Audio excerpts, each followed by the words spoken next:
Hello, this is Philip Eklund, Sierra Madre Games, and Jon Marker, I am game design. so here we're going to take you through a brief tour of Neanderthal, a game about the origins of culture, taking place 45,000 years ago, 55,000 years ago, somewhere around the time when Europe was covered with ice, and Neanderthals and humans, modern humans, Cro-Magnons they're called, and met for the first time. There's also a possibility that Homo heidelbergensis, archaic, archaic man is that I call it here, could have been around as well. He certainly lived in Europe a long time. When they were eventually phased out is not exactly known, but not far from where we are here in Germany, the fossils were found. Some beautiful spears, not hafted or with a warhead like this one, but wooden point, the only type found ever from Homo heidelbergensis when he was hunting horses in ancient Mars. Probably, I think 90,000 years ago. And so those are the three cultures that are represented in the game, or three species, or possibly subspecies, because the all three can intermarry in this game. We all carry a few percent Neanderthal genes with us, unless you were a Bushman or one of the races who has never left Africa. Then you've got some Neanderthal in you. You can probably tell this by if you can eat an apple with your feet, then that probably says you've got more than a few percent. Okay, I didn't know that. You didn't? Well, I thought I've seen you eating apples this way. No, I have not. I Oh, you're Heidelbergensis. That is correct. I I'm the Heidelbergensis. see the slope of the brain case shows exactly just which species you are. So in this particular, maybe I should keep you away here when you get that expression in your face. We've got a possible sample setup for a game here, not a setup, a game in progress, showing Ice Age Europe, North Row and South Row of Europe, and some of the megafauna that was extant at the time, such as scimitar cats, tyrant sea bears, one of the most ferocious and dangerous of the predators. The Wiesent, the type of bison, a forest bison that you often see painted in cave paintings. Oh, and there's various species of rhinos and the like. And we've got player red is Cro-Magnon. Looks like he's hunting woolly mammoth today. And also he's assigned 2 hunters to hunt rabbits, snow hares. Green is Homo heidelbergensis and yellow is Neanderthal. So we have, these are hunters, these little cubes, and they may be upgraded in the Kickstarter version. And these larger ones are the super hunters, or alphas, they're called. These are the same sorts of super hunters you get in Greenland, but a difference is this takes place before Greenland, so this is something you have to earn. You have to build them up using a brain map. Here's Cro-Magnon's brain map. And this one has some discs here which represent brain portals. And the idea is that in this Swiss Army knife original brain, I'll move some of these portals aside, we've got a white domain which is called nature, technical, and social. So the brain at these times is hypothesized to have been more divided in its functions than it is today. So that one brain domain wasn't really communicating with another one. It was storing its own information. And the amount of information transference between these domains was very limited.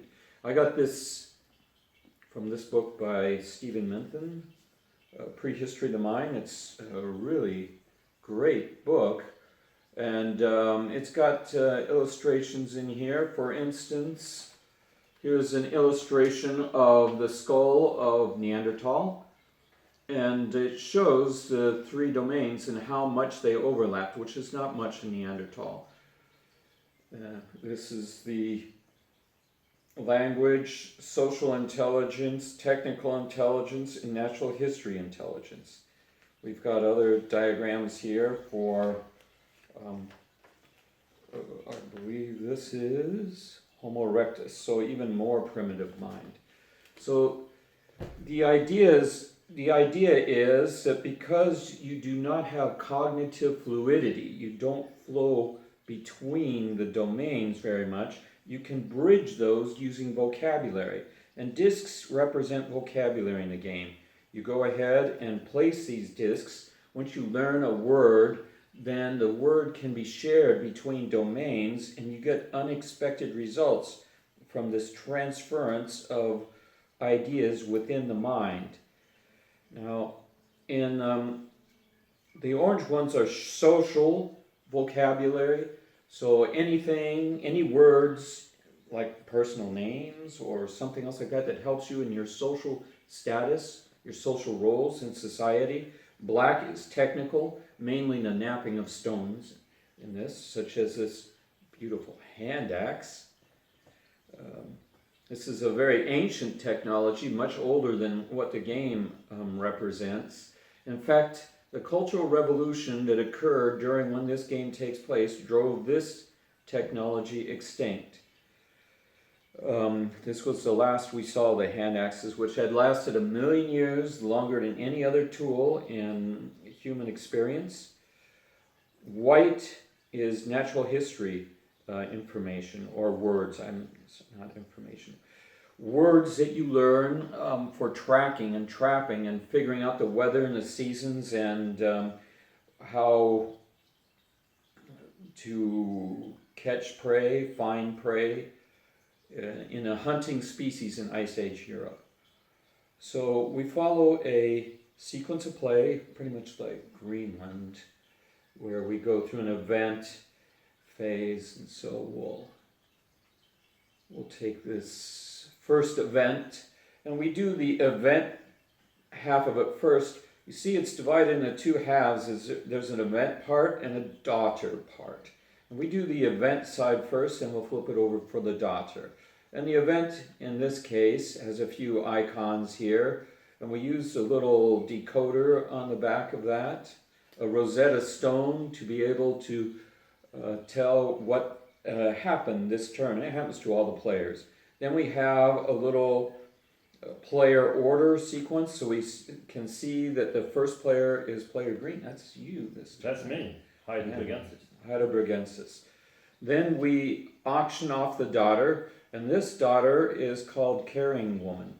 Now the reason we have daughters auctioned off, we've got hunters, which are presumably male, and gatherers. There are little gathering spots here, presumed to be female. Still, these roles are still somewhat echoed in today's society, and the women go shopping and the men go bringing home the bacon. But daughters are important in this game because they are the ones who are teaching the children the vocabulary they learned as a child. Most of the child care and thus the transfer over generations, and each turn's like 40 generations long in this game, like 800 years or so, that they are the ones, because there's no writing or any other way, that any words or concepts that your race or tribe has mastered, this is the only way to transfer it, either by elders or by young mothers teaching their daughters and sons.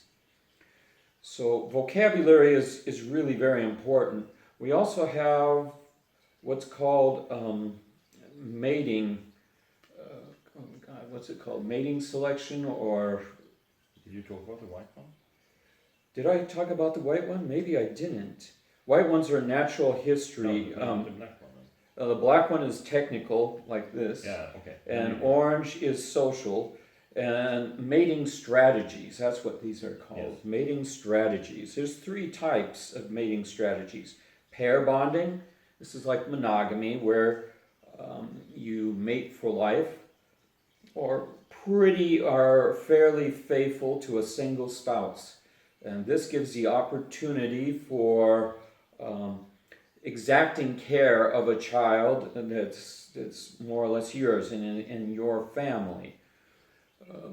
Among the great apes, gibbons are monogamous.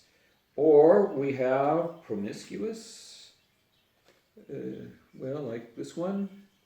I'll dump these off. Promiscuous is when the females mate with various males. There's no family unit. The children are perhaps communally trained or treated, or they run along with the pack. You don't get a lot of child care. You get a lot of children, very little child care. And so the opportunities for vocabulary are limited.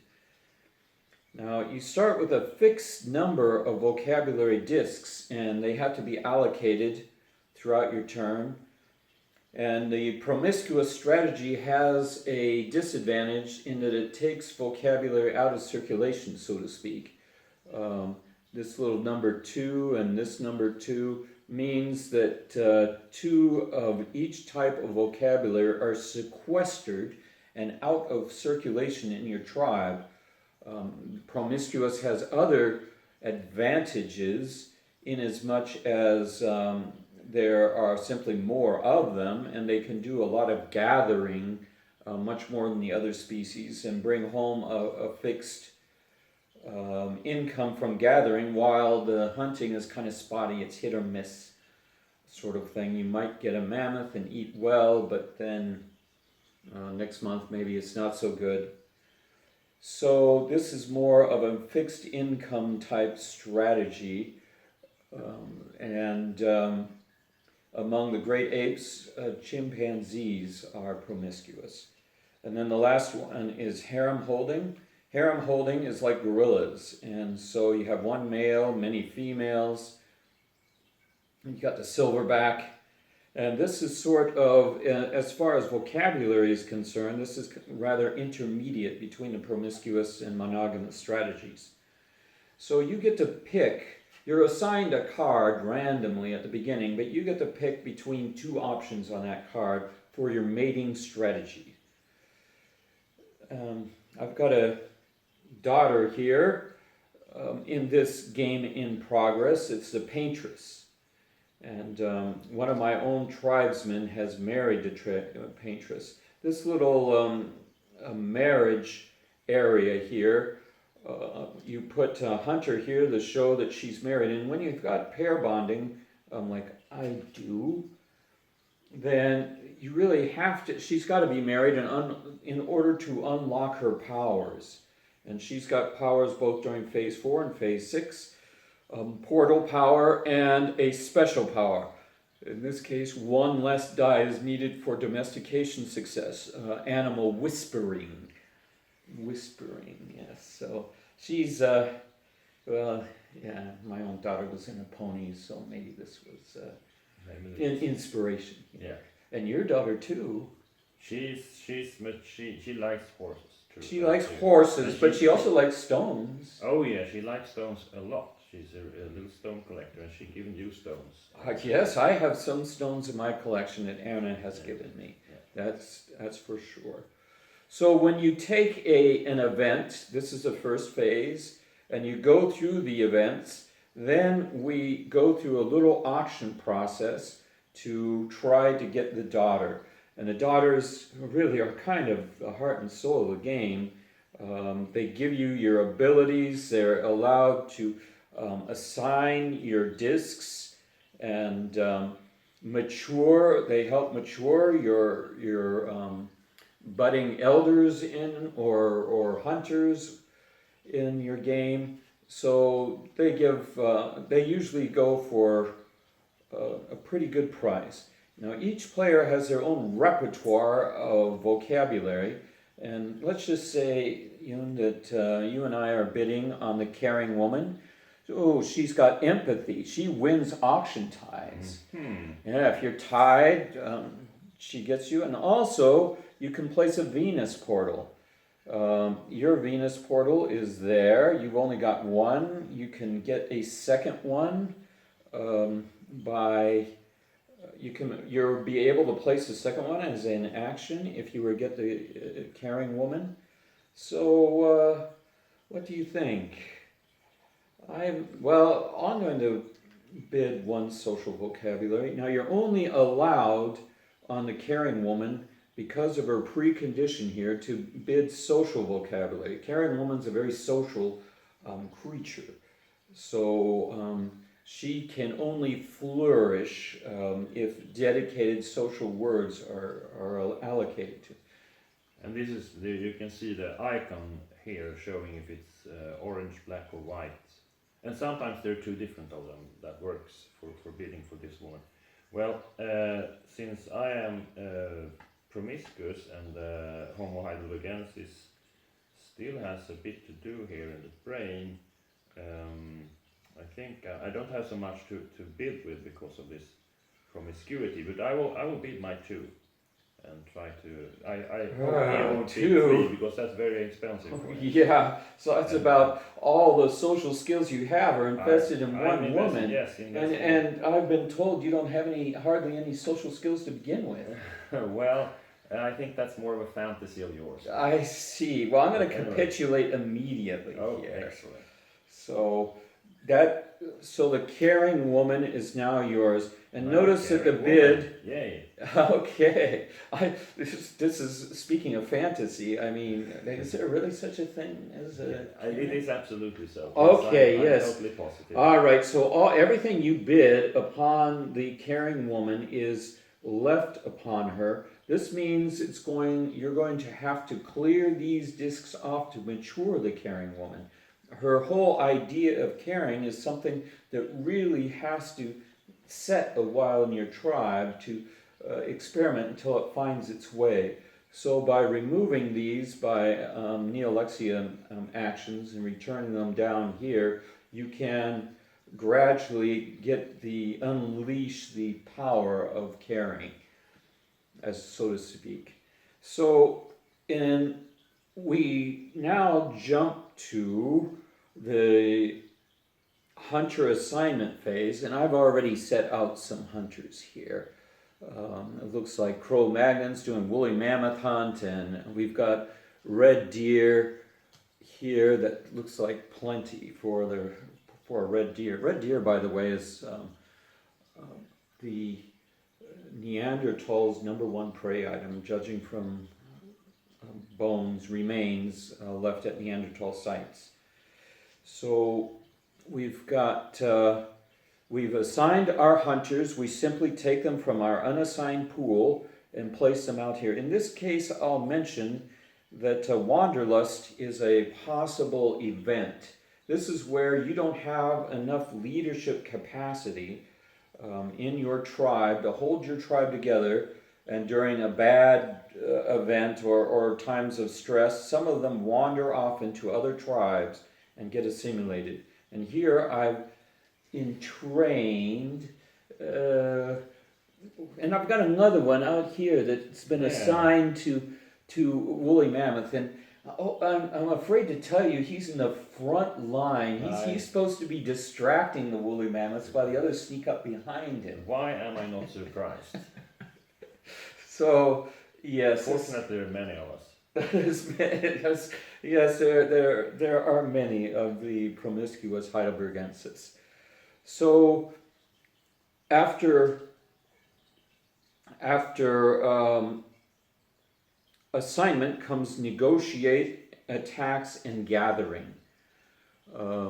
You, as a promiscuous, are on a gathering space here.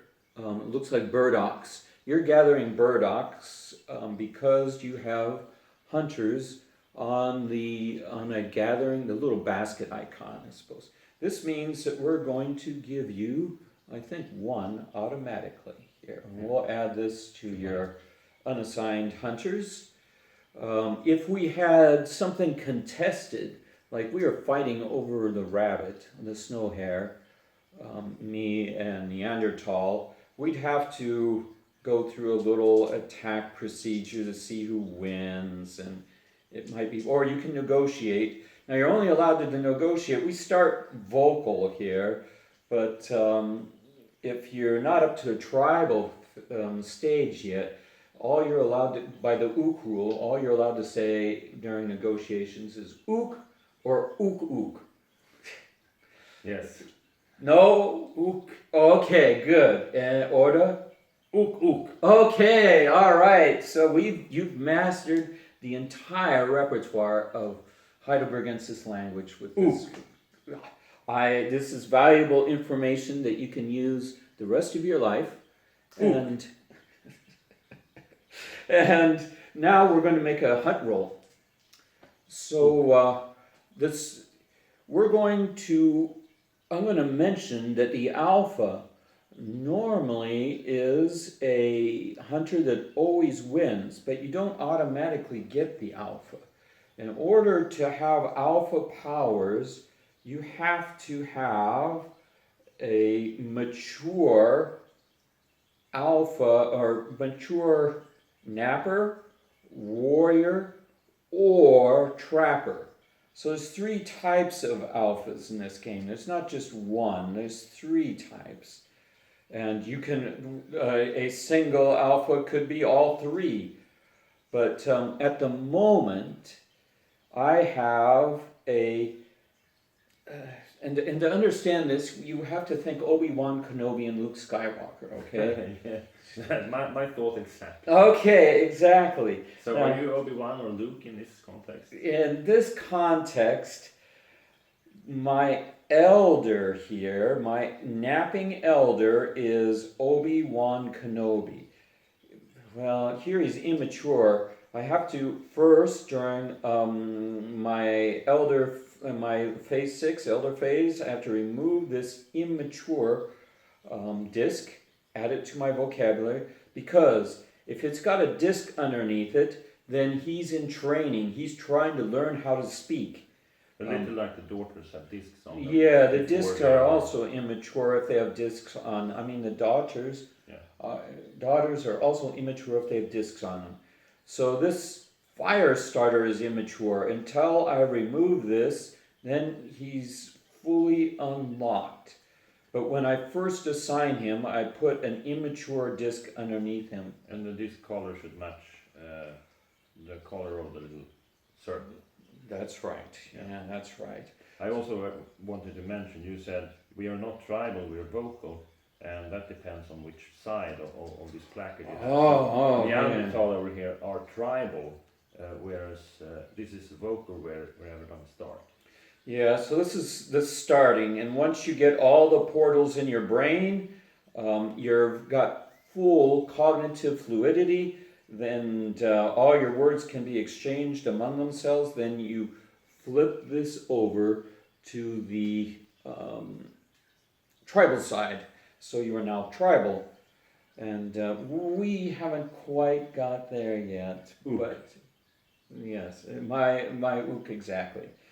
So if you, a napper here, he's mature and ready to go. He's also got enough portals in here. He's got all 3 colors portal because a napper, remember, a napper is one that chips away stones, so he's got technology. He's the one who wants to make this hand axe into the perfect shape. So that's a technical skill.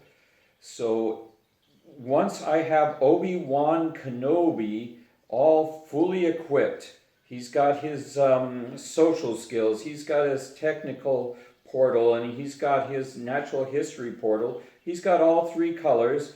Now he is armed and ready to send Luke Skywalker, the Alpha, out into the field to try to take out a mammoth. So with this power there, we've got an automatic success. 1 success out of 4 required against the mammoth. Is this enough? Well, I'm not sure. Well, the mammoth is difficult. There are die symbols here with little stars on them, and they indicate how many successes you need. On the mammoth, it's 4. And not only do you need that to succeed, you also need at least some technical skills. Because right here is the preconditional tools. You need just to hunt a mammoth, you need 2 blacks. I happen to have the 2 blacks of vocabulary that we need, so we've got enough sharp things to think about hunting a mammoth. Now, what the mammoth thinks, I think we're going about ready to find out. That's the automatic success. So I'll just set this at 1. 1s are successes in this game. And then it looks like there's 7 dice left. Yeah. You want to try this? I will try it. Okay. And you'll take the blame if it goes bad? Oh, that's the reason. Yeah, I was in front. Was that? That's why you let me roll now. Yes. Okay, let's do it. Aha, well, I see that we have 3 successes, 4 successes. Are these 1s or 1s and 2s? It looks like we're on 1s and 2s. So it looks like I'm not going to be able to yell at you. Ook. Now, we did take a couple of losses. These bloody die show that 4s or 5s rolled a loss, so we did unfortunately lose 2, including, I'm afraid to say, the guy who was the clown who was sent to distract. Well, you know, the circus clowns and their elephants. This is... I thought you meant rodeo clowns. Well, I guess that too. Yes, that too. Rodeo. They're supposed to distract the bulls, but so there's a little message from the War Department here about your. But the good news is that there's 6 babies. So we're gonna take 6 new newborns to add to our successful hunters, and we get to free up 3 white discs. I don't have any to free up, but we can also free up black discs, so this will mature and take out and get this back. And if we rolled 4 in a row, I'm sorry, 4 equals, and which we had 3. We had because 3, including the alphas one there. So we didn't bring back a trophy. That would have been impressive had we brought back a trophy, but we didn't quite do that. But still, it was a worthy hunt, and we also have a couple of hunters trying for rabbits here. Not as impressive, maybe. But I'm afraid the women are going to be crowding around Luke Skywalker over here and Darth and his friends. But nevertheless, there's 1 success. That's good enough for an extra baby. I didn't roll the triples. Well, I couldn't really roll triples in order to domesticate this rabbit. The little icons there and the little hand symbol means I could take it into my hand. It's got a purple side.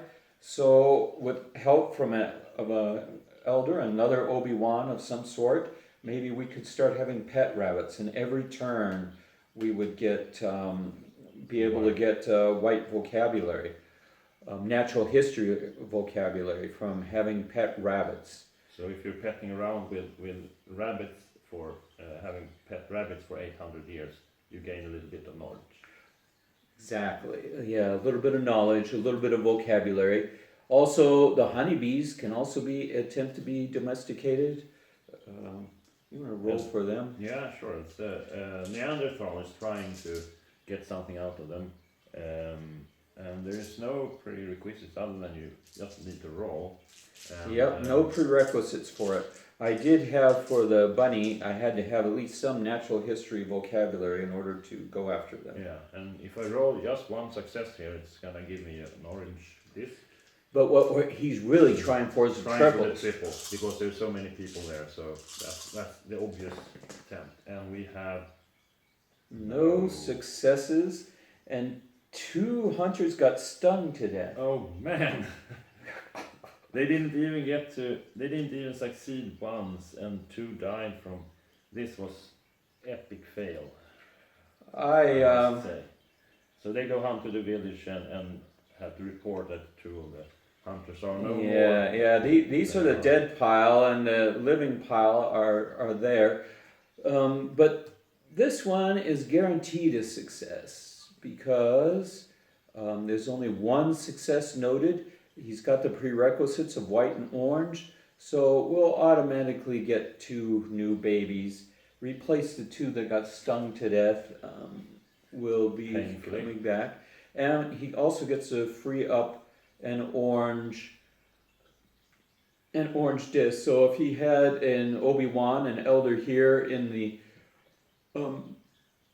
warrior elder, which I guess Obi-Wan was an warrior mentor. He was I a think knight, so. I Yeah, Jedi Knight. So yeah, Knights are warriors, I suppose. I suppose. So he'd be able to mature a new warrior, which would enable Luke Skywalker Neanderthalis to be a whatever those swords are they use. Lightsaber. Lightsaber. Oh, thank you. I don't think that means lightsaber in this game, but anyway, maybe he uses a saber-like A saber-like thing. something. Yes, and maybe he's wrinkled and green. That's not Luke. Oh, sorry. That's Yoda. Oh, Now okay. you're derailing. All right. Okay, I'm derailing. So this is how you go ahead with the hunt rolls. After hunt rolls comes we have domestic animal phase. So if you do have domestic animals, you take care of them and you get their benefits, whatever they are. The final phase is the Portal Neolexia Elder Action phase. And once you get to tribal, there are certain things that you're allowed to do. You're allowed to invent and domestic shaman or a napper or a fire starter. I should mention is pretty important because, in fact, I think we forgot to take this into account in the mammoth hunt. This frostbite, the number 6 frosty dice there. If you don't have a fire starter, now I do have a fire starter, so I was immune to them. Exactly. But if you don't have a fire starter, or he dies off in an event or a blizzard or something and isn't replaced, then every 6 you roll in the hunt would also kill off a hunter from being buried in the snow. When you hunt that particular, or any of those that has a little frost on it. Mammoth are up in the north. Now, sometimes when events will come and replace units or dislodge them to the south. And and another thing that I was going to demonstrate before I talk about that was a predator. Whenever you have a successful big game hunt, and the big game hunters are shown by the warhead icon. This is a biome icon in the upper right hand side of the corner of the card.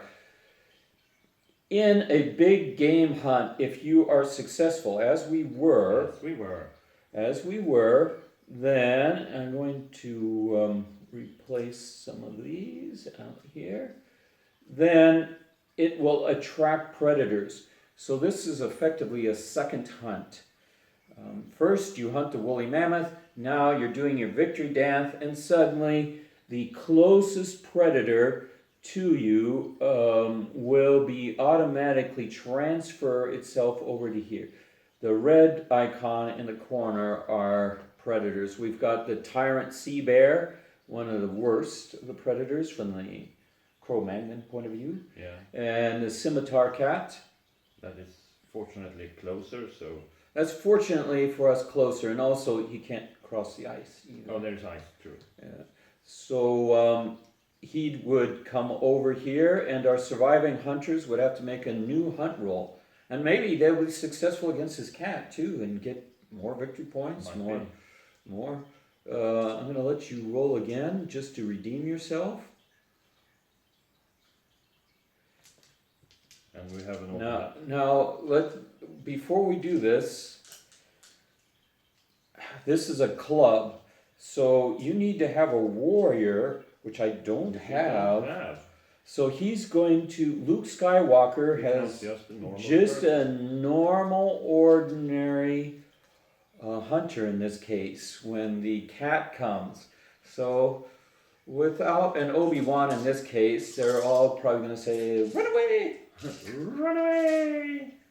All right, but they can't because this is involuntary. They have Yes, to fight. they have to fight. Because the cat counts, and the result will be, well, there's only, yeah. So we rolled 6 dice. There were 3 successes, not enough to. Oh, I'm sorry. There are. Oh, I didn't roll any ones, so I did not get any successes against the cat. And the cat eats 2 more hunters. Oh. Both of these 5s are bloody dice.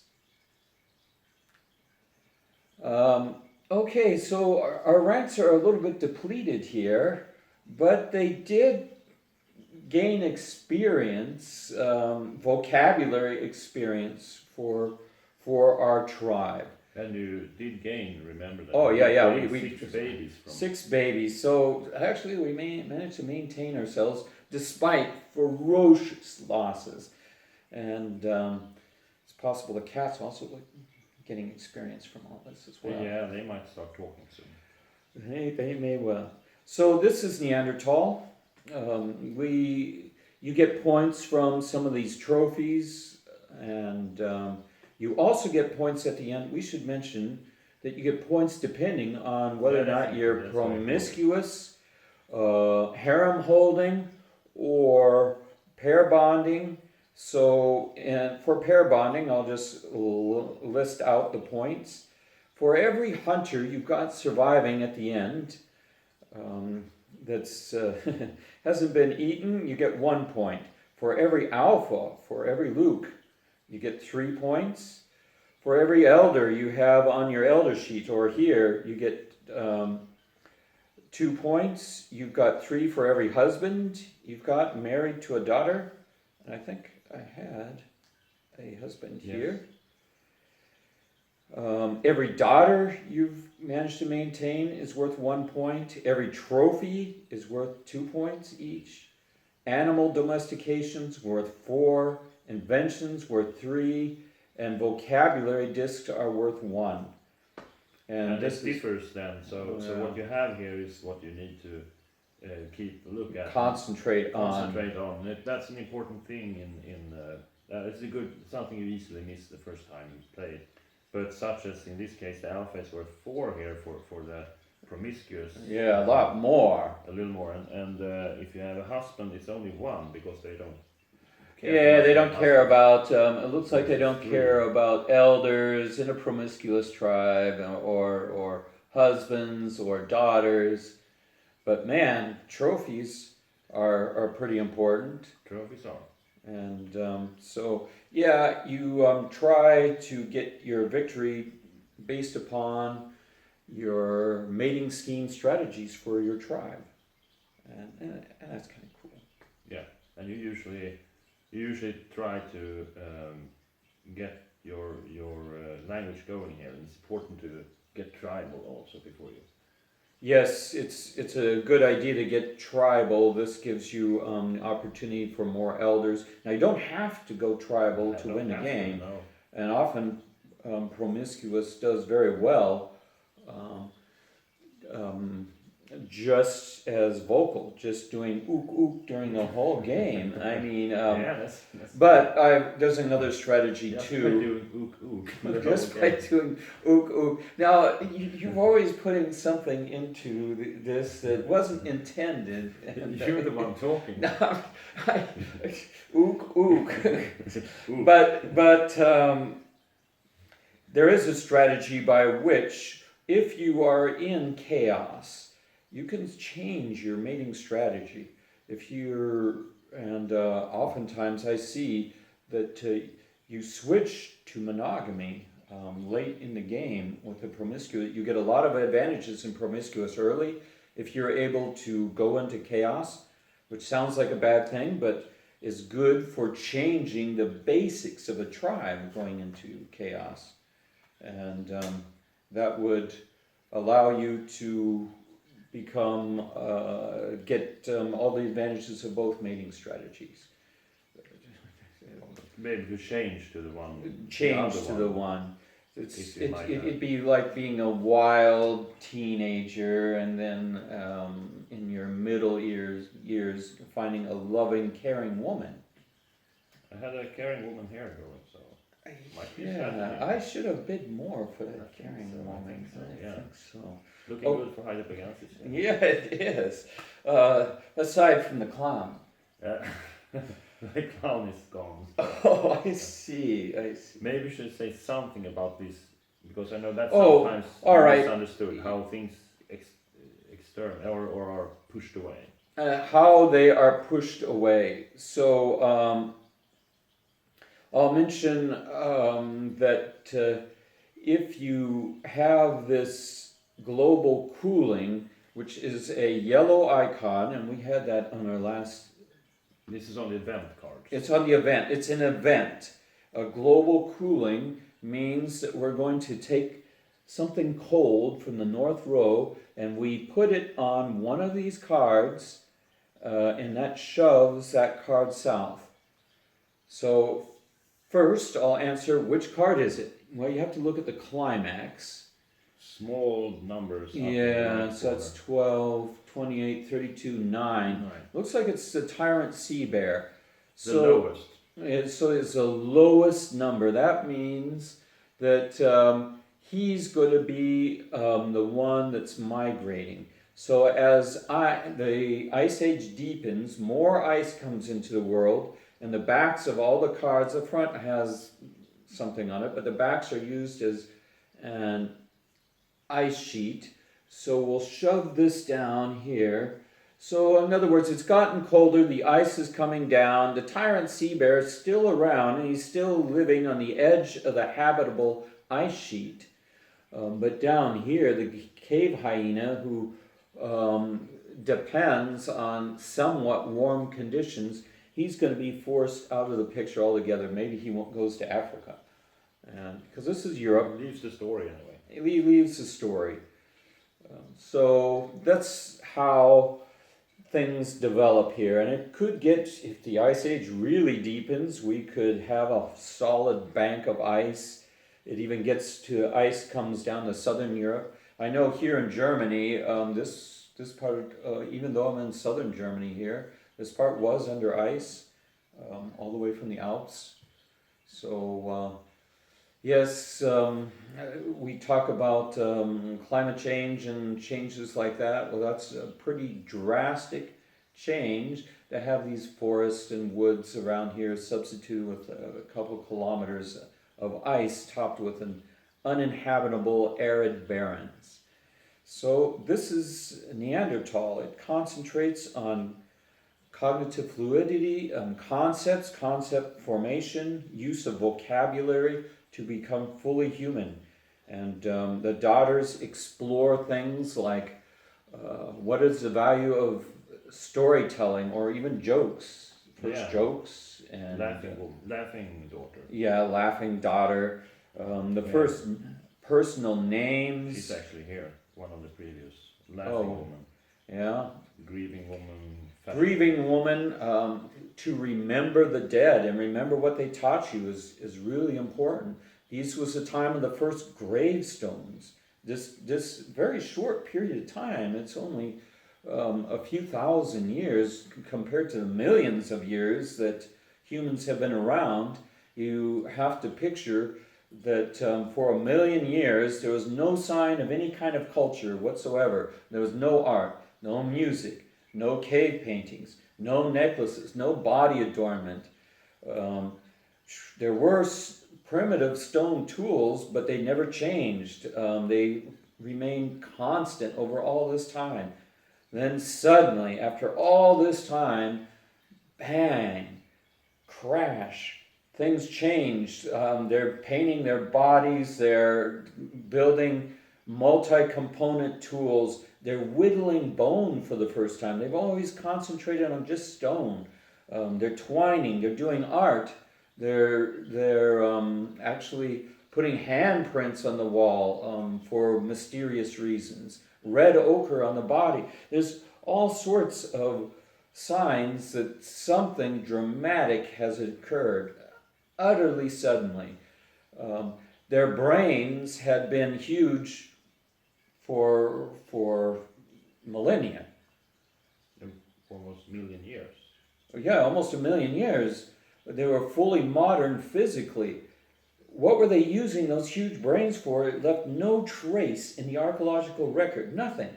And then suddenly, crash, everything changes. Yeah, more importantly that, if they weren't using it, what made it suddenly change? What made it suddenly change? I hypothesize that because Neanderthal and Cro-Magnon, and presumably also Homo heidelbergensis, were separated for all these times, they specialized in different areas, and they didn't come together until this time. That it was the interchange of culture, the ability to intermarry the daughters. This is a theme in Greenland as well. Yeah.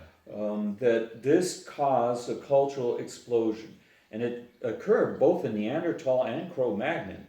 Not so much, as far as we can tell, in Neanderthal, but still they have the first crude Neanderthal flute, the crude cave paintings. They're not beautiful animals like the Cro-Magnon one, but something's being etched on the walls.